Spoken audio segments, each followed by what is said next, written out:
Narito na ang mga trending na kwento sa mundo ng social media. Grupo ng mga kabataang Katoliko nagdaos ng virtual translasyon sa online game platform na Roblox. Video ng pagkahimatay ng isang bar exam passer trending online. Organizers ng Cebu Marathon 2026 inireklamo, finisher medals na delay. 18-year-old na Pinoy itinuturing na pinakabatang practicing lawyer sa buong mundo. 80 na yung handbridge sa La Trinidad Benguet na gaya raw umano sa Golden Bridge sa Vietnam o Mani ng Batikos. Lista ng pinakamadalas na itapong basura sa Metro Manila noong 2025 ay nilabas ng MMDA. Richie Rivero at Juliana Gomez spotted na magka-holding hands sa isang mall. At 1Z Entertainment ng SB19 may pa-audition para sa mga gustong pasukin ang P-pop scene.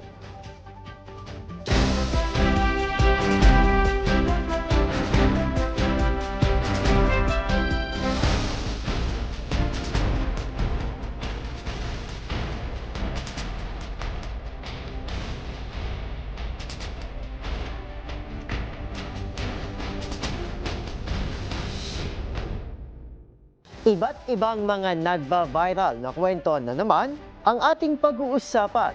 Mga trending sa social media na tiyak hindi lang nakakaaliw, kundi maaaring kapulutan din ng aral at kuminsan ay makabagbag damdamin din. Kasama buong pwersa ng DZRH TV, ito ang TNVS, Trending and Viral Show na kahandang kumpletuhin ang buong kwento. Masaya, malungkot o isyong pambayan man yan, sagot na namin ang inyong tanghalian. Ito po si Arnold Herrera ng DZRH TV, una sa Pilipinas, una sa Pilipino.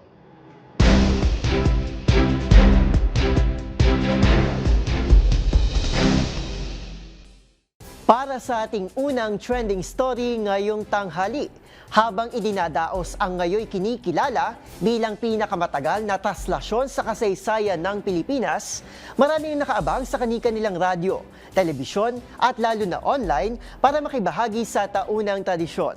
At kasabay nito, isang grupo ng kabataan ang tila dinala sa next level ang pakikibahaging ito sa pagsasagawa ng virtual na bersyon ng translasyon sa isang gaming platform. Makibalita sa mga naging ganap sa Raw Translasyon 2026 sa report ni Rose Babiera. Habang mabagal na umuusad ang andas ng Jesus Poong Nazareno patungong Quiapo Church mula sa Quirino Grandstand sa taunang translasyon, isang virtual na bersyon naman ito ang kasabay na nagaganap online sa gaming platform na Roblox. Pinangunahan ito ng mga kabataan na nakita ang Roblox bilang oportunidad upang ilapit ang mga kapwa nila kabataan sa Panginoon.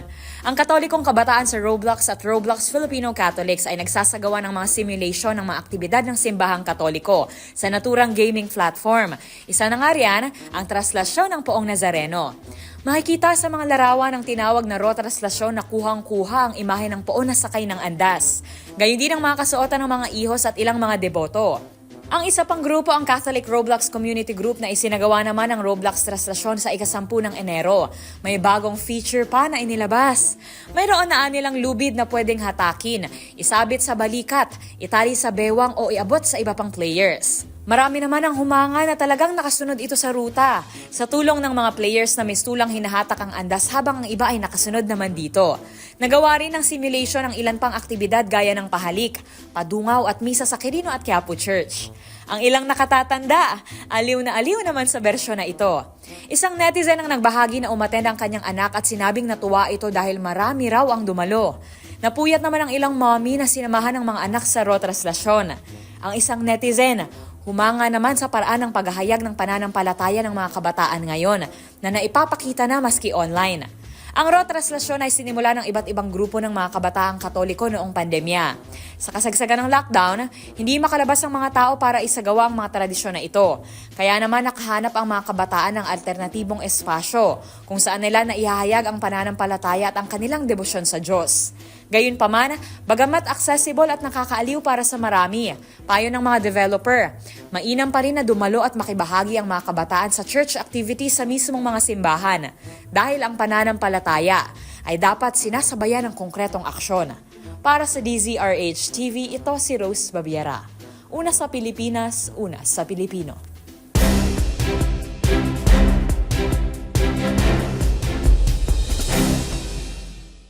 Sa ating susunod na kwento, in ngayon sa social media ang pagkakaroon ng reaction videos kung saan pati sa pagtingin ng resulta ng mga examination ay ginawa na rin ng netizens. Gaya na lamang ng katatapos na 2025 bar examinations kung saan tila reaction gone wrong ang isang lalaking pumasa bilang abogado dahil ito ay nahimatay. Ang trending reaction video ni soon-to-be attorney Makaumbang, panoorin sa report ni Dustin Bayog. Napuno ng tuwa at tawa ang reaction video na ito ng isang bar passer sa katatapos lamang na paglalabas ng resulta ng 2025 bar examinations.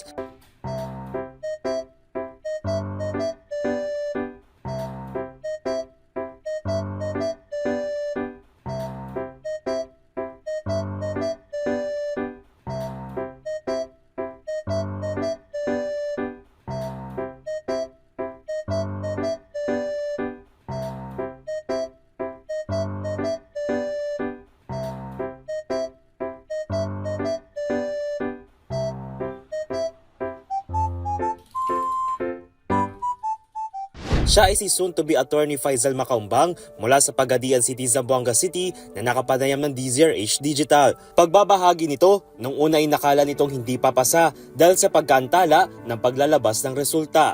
At nabagtungo na ito sa kwarto ng kanyang ina upang maghintay, ay halo-halo na naging emosyon nito. Sobrang kaba ko po kasi, of course, di ba, pinaghirapan ko to. And then, when we were waiting for it po, mixed emotion talaga, parang nasusuka ako. Kasi wala akong masyadong tulog. Kasi parang, yung kaba, yung ganon. Tapos, tawag dito, no, nakahaga ko sa kuya ko, yung nanay ko, nakahawak sa akin, pati yung kapatid ko. Tapos, nung lumabas na yung result, parang na-shock ako kasi hindi ako makapaniwala na isa ako sa mga pumasa. Doon pinaghirapan ko, pero doon nag-expect ako kasi naghirap ako doon. Sa sobrang hindi makapaniwala, nanlabo na ang paningin nito at dito na nga siya tila nahimatay na makikita sa viral video. Aniya mahirap ang pag-aaral ng abogasya kung sa pinagsasabay rin ito ang pagtatrabaho at ang pagtuturo ng accountancy subjects. Nag-aaral ako back 2020 kasi pandemic yun. Sobrang hirap kasi, bilang law student, ang daming basahin. Tapos, working student ako. So, first year, second year, I was actually teaching sa same school din, may accounting department. So, nagtuturo ako ng accounting subjects. And then, after the 8 to 5 p.m., turo, and then 5 p.m. hanggang 9 p.m., pasok sa klase. Ang kanyang video ay talaga namang pinusuan ng netizens na umabot nga ng higit 1 million hearts at mayroong higit 14 million views. Ang netizens, labis naman ang paglaro sa comment section kung saan si Atty. Makaumbang daw ay personal na nagpasalamat sa Panginoon sa kanyang pagkahimatay. Habang hirit ang ilan ay muntik na ibang tarpaulin ang may paggawa at sabay biro rin ng isang sikat na funeral services. Sa huli na puno ng pagbati ang comment section para kay Atty. Makaumbang at sa kanyang buong pamilya. Samantala gaganapin ang oath-taking at role signing event sa Philippine Arena sa darating na February 6 para sa mga bar passers. Para sa DZRH TV, ito si Dustin Bayog, una sa Pilipinas, una sa Pilipino.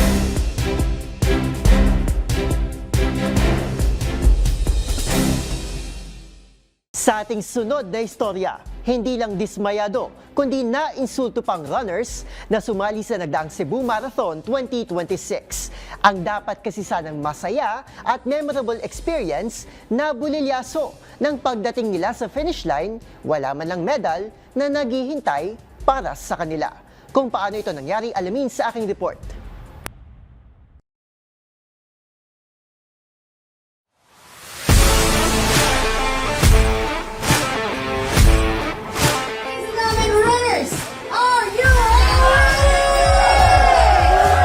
Takbo now, medal later. Muling nag-ala credit card ang siste ng Cebu Marathon 2026 matapos ma-delay ng ilang oras ang release ng medalya para sa mga kalahok. Mabilis nag-viral ang issue kasunod ng kaliwat kanang reklamo ng mga runner sa social media laban sa anilay kapalpakan ng event organizers. Karamihan sa mga tila na scam ng marathon ay kabilang sa 42 at 21 kilometer categories na maagang nagsimula ang run sa alas 12 at alas 3 ng madaling araw. Sa normal na sistema ng isang marathon, dapat matanggap ng runner ang kanilang medal sa oras na matawid dito ang finish line. Lalo't simbolo rin ito ng kanilang pinaghirapang tagumpay.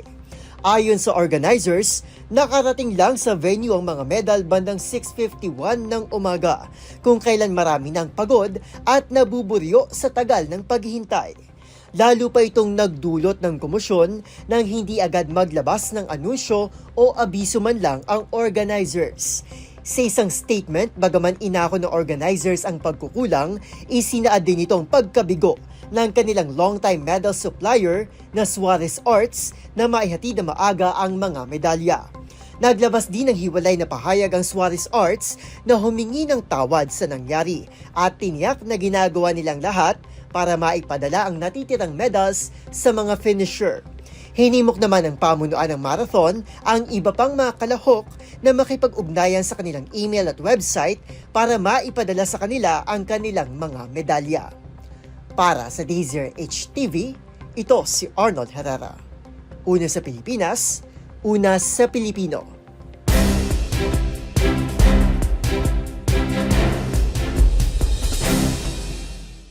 Para sa ating next viral story, tinuturing na ngayon sa buong mundo ang isang 18-year-old na Pinoy na tubong Baguio City bilang pinakabatang practicing lawyer. Pagtungtong kasi ng legal age, nakuha na niya ang kanyang bachelor's degree at naging abogado sa Supreme Court of Queensland sa Australia noong 2015. Ang buong kwento tutukan sa report ni Rovic Manuel. Matapos na magsilabasan ang naging resulta ng 2025 bar examinations kamakailan, muling nanariwa ang isa sa kwento ng tagumpay ng kapwa natin Pinoy. Ito ay si Attorney Joseph Maynard Borja Erese na tubong Baguio City. Itinuturing siya bilang pinakabatang practicing lawyer sa buong mundo sa edad na 18. Kinilala ang naturang Pinoy lawyer ng isang legal prodigy, tinaguri ang Renaissance man at sa kanyang higit 160 na intelligence quotient o IQ. Sa edad kasing 18, nakakamit na niya ang ilang tagumpay mula sa 3 prestiyosong bar examination sa buong mundo, ang Bar of England and Wales, New York Bar at ang Queensland Bar. Nakuha niya ang kanyang Bachelor of Laws degree mula sa University of Southern Queensland at agarang nakapagtrabaho bilang abogado sa Supreme Court of Queensland sa Australia noong taong 2015. Si Erese rin ay mayroong Master of Corporate Law mula sa University of Cambridge, Bachelor of Laws, Postgraduate Diploma in Legal Studies at Master of Laws mula sa Australian National University. Mayroon din itong specialized program sa Harvard University. Pero hindi nagtatapos sa pagiging abogado ang karera ni Erese dahil 3rd degree black belter lang naman siya sa Taekwondo, top level basketball player na inalok ng scholarship sa mga pamantasan sa Amerika at sa Pilipinas. Siya rin ay isang chess master, mahusay na violinist at nag-publish ng fantasy novel sa edad na 8. Dahil sa kahusayan na ito ni Erese, pinagtibay ng Kamara noon ang House Resolution No. 2072 bilang pagkilala sa pambihira nitong husay at talino at tinaguri ang the most prodigious modern-day Filipino child prodigy. Sa panahon natin ngayon, nananatiling inspirasyon si Erese sa maraming mga kabataan lalo na sa mga nangangarap na maging abogado balang araw. Para sa DZRH TV, ito si Rovic Manuel, una sa Pilipinas, una sa Pilipino.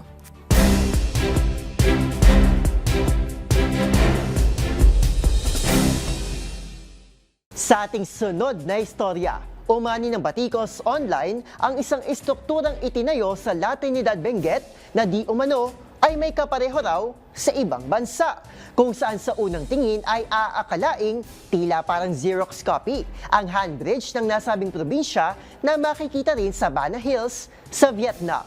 Kung ano-ano nga ba ang naging sentimiento ng netizens ukol sa dalawang tourist spots, alamin sa report ni James Galange. Kakaiba sa unang tingin pero tila parang Xerox copy kapag pinaghambing. Ang handbridge na ito na matatagpuan sa La Trinidad Benguet at ang kaparehong istruktura nito na makikita naman sa Bana Hills sa Vietnam.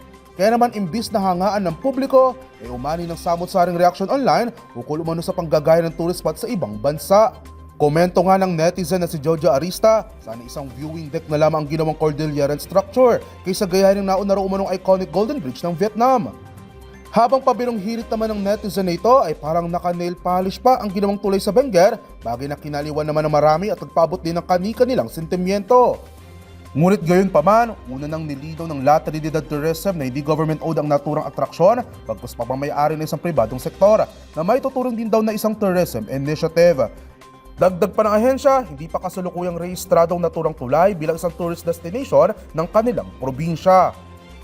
Samantala, sinimulang itayong nasabing tulay sa Benguet noong kalagitnaan ng 2023 habang 2018 naman ang buksan ng daan ng Golden Bridge sa Vietnam. Para sa DZRH TV, ito si James Galangi, una sa Pilipinas, una sa Pilipino.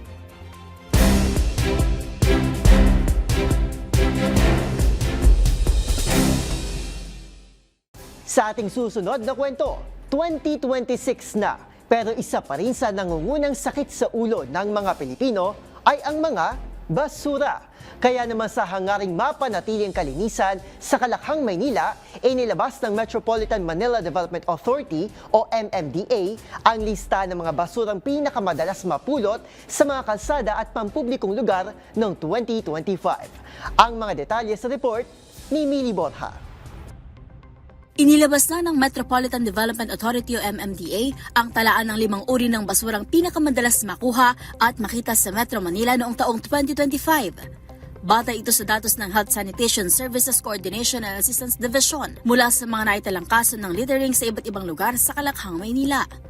Nangunguna sa listahan ng mga itinatapong basura ang cigarette butt na sinusundan ng candy wrapper at iba't ibang uri ng plastic waste. Ang mga ito ay karaniwang nakikita sa mga kalsada, bangketa, terminal at iba pang pampublikong lugar. Muli namang ipinaalala ng MMDA sa publiko na mahigpit na ipinatutupad ang mga ordinansa laban sa littering, kasabay ng pagpapataw ng karampatang parusa sa mga lalabag. Hinihikayat ang lahat na maging disiplinado at responsable sa tamang pagtatapon ng basura upang mapanatili ang kalinisan, kaayusan at kalusugan ng lahat sa Metro Manila.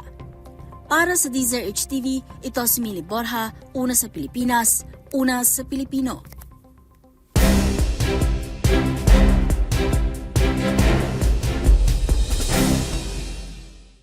At sa mundo naman ng showbiz, iniintrigang may something. Ang basketballistang si Richie Rivero at fencer na unika iha ni Lucy Torres at Richard Gomez na si Juliana. Ang parehong celebrity athlete spotted na HHWW o holding hands while walking sa isang mall. At para naman sa mga aspiring P-pop star, may announcement ang Onesie Entertainment ng SB19 para sa iyo. Ang viral video na usap-usapan ng mga marites sa social media at pa-audition ng Onesie, narito sa report ni Showbiz Angel. Para sa mga nangarap pasukin ng P-pop scene, it's your time to shine dahil ang Onesie Entertainment ng SB19 may pa-audition ngayong taon para sa mga edad 15 to 25, mga pababae o lalaki na may talento sa pagkanta, rapping, dancing at modeling. Nagsimula ang application period noong January 9 at magsasara sa January 23. Bisitahin lang official page ng Onesie Entertainment para sa iba pang detalye. Mga gunita na kamakailan lang inanunsyo ng Mahalima na kasado na sa April 18 sa SMDC Festival Grounds ang kanilang wakas at simula the Trilogy Concert Finale. Samantala sa iba pang balita, hot topic naman online ang kuhang video sa basketballistang si Richie Rivero at fencer na anak ni Richard Gomez at Lucy Torres na si Juliana. Ang dalawang celebrity athletes spotted na HHWW o holding hands while walking sa isang mall. Unang umugong na may something sa dalawa matapos ding makita ang basketball player sa fencing game ni Juliana noong 33rd Southeast Asian Games sa Thailand last December. Magunita na ang aktres na si Andrea Brillantes at beauty queen politician na si Larian May Bautista ang mga huling napaulat na girlfriend ng basketballista. Sa ngayon, wala pang inilabas na pahayag sina Richie Rivero at Juliana Gomez tungkol sa tunay na estado ng kanilang relasyon.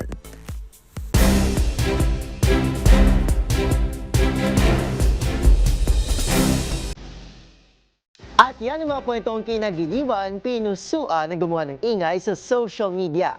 Kung meron di kayo makatulad na istorya, ay i-share niyo na yan sa ating comment section o di naman kaya ay itag niyo kami sa TikTok at DZRH News. Maraming salamat po sa inyong patuloy na pagtangkilik sa ating programa.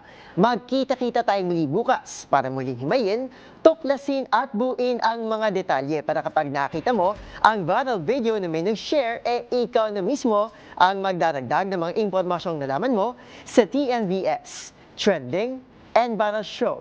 Muli ito po si Arnold Herrera ng DZRH TV, una sa Pilipinas, una sa Pilipino.